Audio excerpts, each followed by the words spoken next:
రాబోయే 3 ఏళ్లలో పాలీ హౌజ్ల కోసం సబ్సిడీపై రుణం పొందేందుకు నిరుద్యోగ యువతను ప్రభుత్వం ప్రోత్సహిస్తోందన్నారు మంత్రి పోచారం శ్రీనివాసరెడ్డి. నిజామాబాద్ జిల్లా డిచ్పల్లి మండలం బీబీపూర్లో బీటెక్ విద్యార్థి నవీన్ నడుపుతున్న పాలీ హౌజ్ను మంత్రి పరిశీలించారు. చామంతి పూల మొక్కలను పరిశీలించి నవీన్ను అభినందించారు.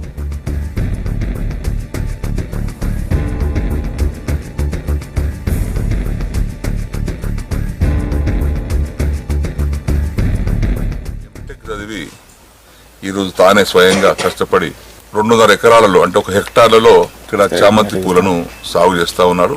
నేను వారిని మనస్ఫూర్తిగా అభినందిస్తున్నాను. చదువుకొని ఉద్యోగం కోసం వేట చేసే బదులు తానే 10 మందికి ఉపాధి కలిగించేటువంటి ధైర్యంతో ఈ యొక్క పంటను పండిస్తా ఉన్నారు. వారికి ఈ పంట మంచి లాభం చేకూరుస్తుంది. ఈరోజు ఈ 2.5 ఎకర్స్ చామంతిలో 1 ఎకరానికి 2 లక్షల మొక్కలు పెట్టి సీజన్లో పువ్వులు వచ్చే విధంగా ప్లాన్ చేసుకున్నాడు.